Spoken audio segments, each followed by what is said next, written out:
Sebagai contoh, ada satu sahabat saya, Pak Chandra. Kalau kita kenal JobDB, dia adalah cukup jenius sekali sahabat saya ini.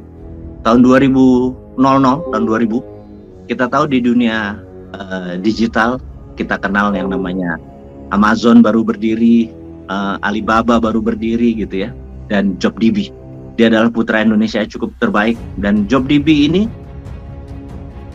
punya pengalaman atau untuk mencari kerja ini bisa 24 juta per tahunnya orang kerja melalui JobDB. Ini putra Indonesia. Kemudian di tahun 2010 perusahaan JobDB ini dibeli oleh kapitalis liberal, dan teman kita nih Mas Chandra ini dia exit cukup besar sekali, dia tinggal di negeri Australia dan segala macam, dan selama 10 tahun dia tidak boleh membangun platform yang sama dengan JobDB tersebut gitu ya. Nah, bayangin di 2007-2008 Facebook baru mulai itu belajarnya sama dia bagaimana memahami sosial media. Jadi dia dekat sekali sama Facebook, Mark Zuckerberg dan lain sebagainya. Nah, yang menarik Desember 2020 kemarin genap 10 tahun dia tidak boleh membuat perusahaan sejenis, akhirnya dia launching sebuah produk baru yaitu namanya JobSeeker. JobSeeker ini agak berbeda sedikit dengan JobDB, tapi yang heran adalah dalam 6 bulan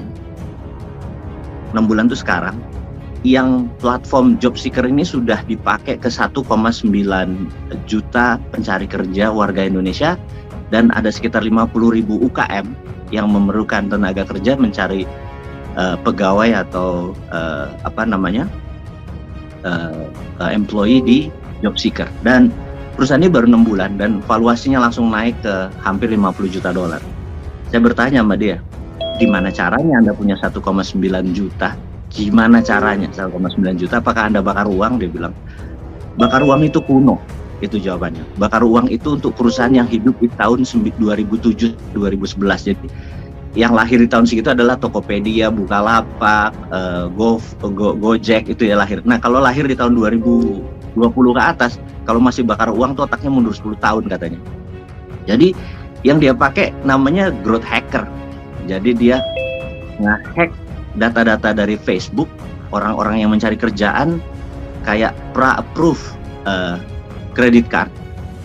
Jadi mau nyari kerjaan nggak langsung nongol di sosial medianya dan di IG-nya mereka, personalnya, atau di direct message-nya, di DM-nya, atau juga di di WA-nya. Nah, akhirnya orang itu setuju 1,9. Nah, ini yang mau saya gabungkan. Jadi kalau kita tahu bahwa teknologi ini too fast, too furious gitu ya, kencangnya bukan main. Dan kita baru kita mau mengadaptasi aja, teknologi dan kecepatan bisnis digital itu sudah lompat lagi. Contohnya begini. Banyak sekarang teman-teman di Muhammadiyah atau teman-teman pergerakan mahasiswa yang bercita-cita mulia ingin membangun ekonomi, ingin membuat platform yang namanya marketplace gitu ya.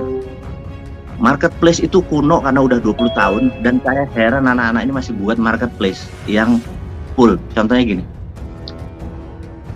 Ini untuk menyadarkan kita bahwa Tokopedia itu sudah 12 tahun gitu ya. Kita nggak bisa tiru lagi, itu udah kuno gitu. Jadi dunia digital tuh ada push, ada pull gitu ya. Pull itu tarik.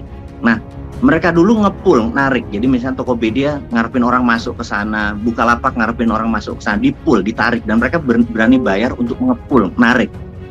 Kalau teman-teman di ITB AD mau buat platform yang narik orang kuno, Anda bisa bakar-bakaran, nggak karu-karuan, uangnya tetap aja nggak ada yang masuk di tempat Anda. Sekarang ini namanya push marketing. Jadi Anda nyerang gitu, masuk ke WA, masuk ke IG, masuk ke email, namanya push gitu ya.